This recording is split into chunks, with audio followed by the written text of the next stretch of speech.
Harriet Tubman is a slave in Maryland who will grow up to lead more than 300 people out of bondage over the course of her life. As a teenager in the 1830s, Harriet hates her cool master and dreams of freedom. She also discovers that she has a special talent for sensing danger. Harriet is working with other slaves to harvest cotton one autumn evening. When she notices that one slave has stopped working, she knows something is up. Tonight is my night. While you're all busy with the harvest, I'll make a break for it. Harriet admires his bravery, but she senses grave danger. She sees the overseer follow him. She hides herself in the cotton field and follows too. He's after me, but I can hide in the general store at the crossroads. Harriet and the overseer both follow him into the store. You, girl, help me catch this runaway. Instead, Harriet stands in the doorway as the runaway dashes out. She blocks her entrance so the overseer can't chase him. I'll get you. The overseer picks up a heavy weight and throws it with all his might at the escaping slave. He misses him, but it hits Harriet in the forehead. She has a huge wound. Oh my God, Harriet is such a big. She's strong. She'll make it. See me. See.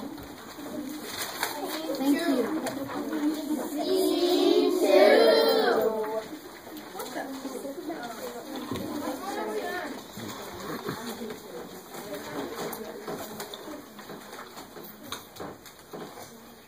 Harriet does not wake up for weeks, but her father is right. She survives. For the rest of her life, Harriet has a dent in her skull from the injury.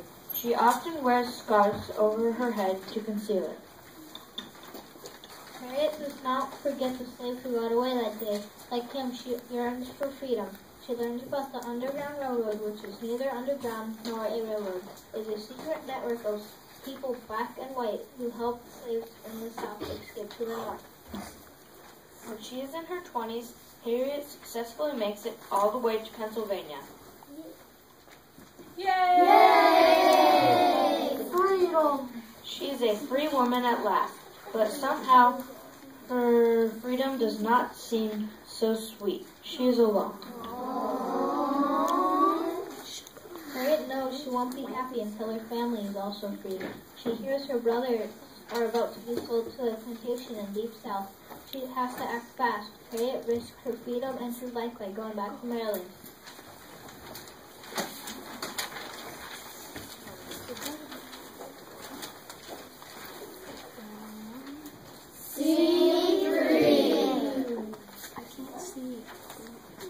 After a long and dangerous trip, Harriet arrives at her brother's cabins.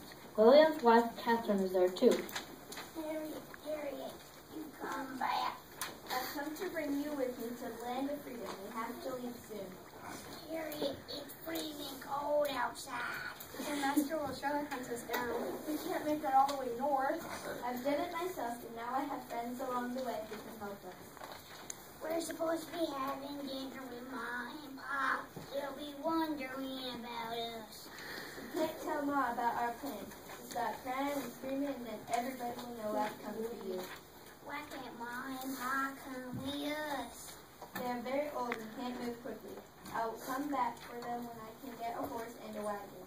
You and me will run off all the way to the north. We will go however we can. We will run through the forest, sleep in bushes, eat berries. But we have to leave before tomorrow morning. Harriet, we have to let our parents know we're running away. Let's go hide in the shed, and then we'll get word to Pop.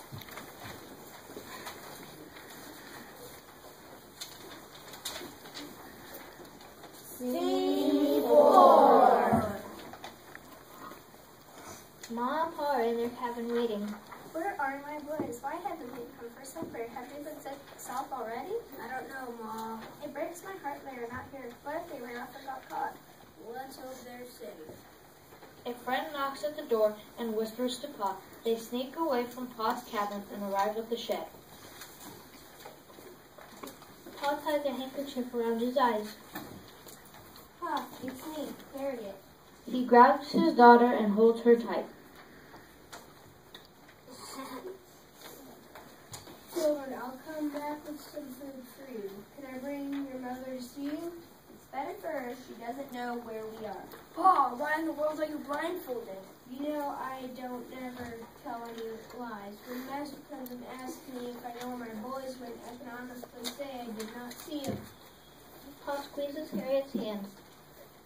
Pa, I promise I'll come back soon for you and Mom.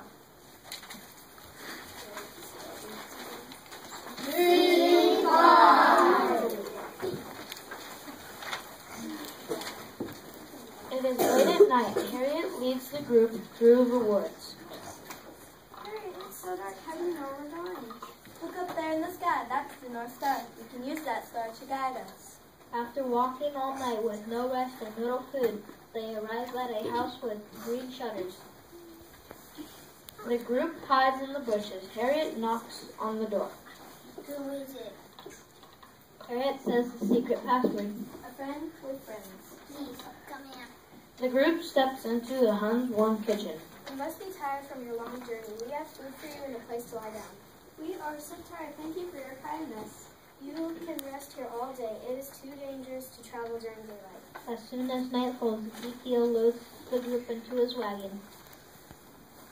He covers them with blankets and piles fruit and vegetables on top to hide them. He drives until it is almost light. I must turn back here. Men are watching me too. If you follow this road, you can reach the next stop in 2 minutes. Best of luck to you all.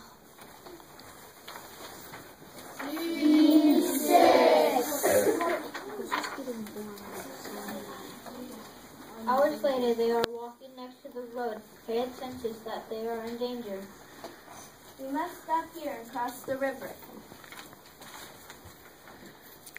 That's the wrong direction. I won't. Freezing water. You're crazy. You can't go back. None of you. They will whip you and make you tell them how we got away and who we stayed with. You will put everyone in jeopardy. She's right, Catherine. We have to stay together. Come on, follow me. Harriet starts to walk into the river. The water rises to her ankles, then her knees. Soon it's above her waist. Harriet keeps going. The others stand on the bank watching in disbelief. Harriet, we're going to drown if we follow you. But Harriet has faith. Even when the water reaches her chin, she continues at last. The river becomes shallow again. She reaches the other side, and the others step into the river to join her. We'll be safe over here. Let's sleep for a few hours in the tall grass.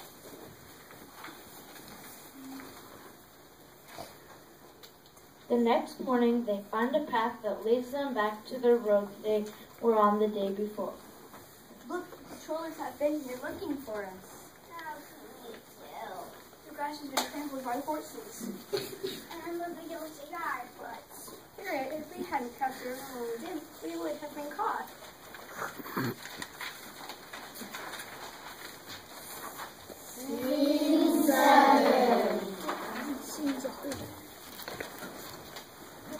After traveling for weeks, Harriet's group arrives in Pennsylvania. They go straight to the Anti-Slavery Society.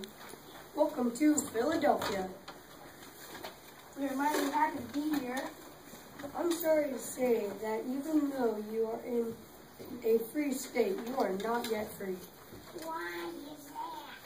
Because the fugitive slave law has been passed. Any runaway slave who is caught, even up north, can be arrested and sent back south. When are we going to be truly free? I will lead you all the way to Canada.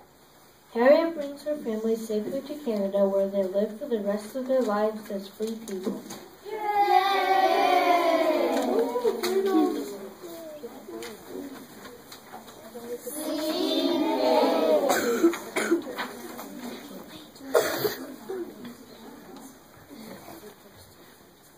Harriet becomes a conductor on the Underground Railroad. She repeatedly sneaks back to the South to lead groups of slaves to freedom. Slaveholders, angry that their slaves keep escaping, offers $40,000 for Harriet's capture, dead or alive. That is equal to $800,000 today. But Harriet is not afraid. Even though her parents are old and feeble, she is determined to bring them north. She sneaks back once again to the plantation in Maryland. A large sunbonnet hides her face, and she walks hunched over. Suddenly she sees Doc Thompson, her old master, coming toward her. Harriet quickly lets go of the chickens she is holding. They start fluttering and squawking. Doc Thompson starts to laugh. Old woman, you best get your chickens rounded up. He doesn't even recognize her. Harriet breathes a sigh of relief and approaches her parents' house. Who is it? It's Harriet. I didn't think I'd ever see you again. I've come to take you and Pa up north. I don't know how we'll do it. My knees and my back are aching all the time. I can't walk so well. Where's Pa? He's locked up in a chicken coop for helping another slave escape. Don't you worry. I'll get him.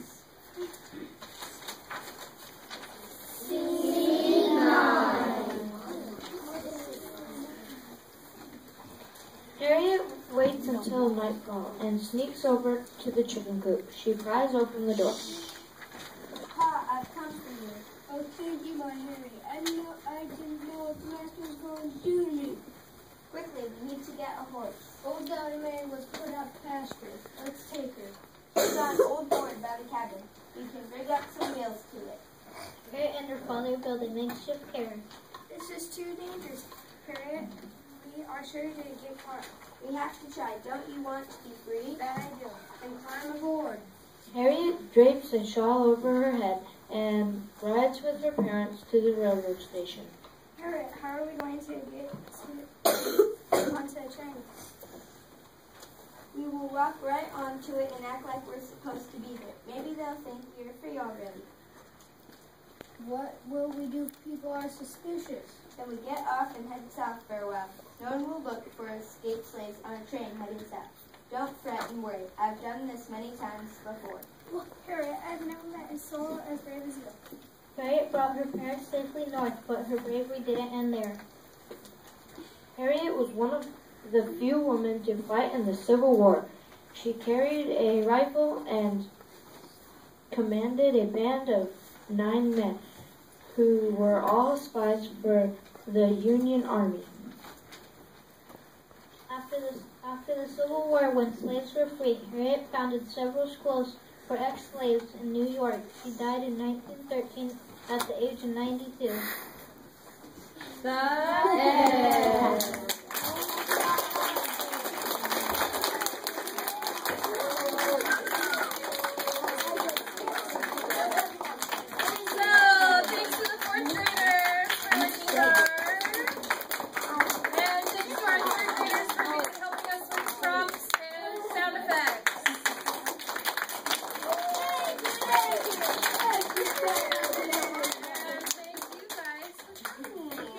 Yo, well.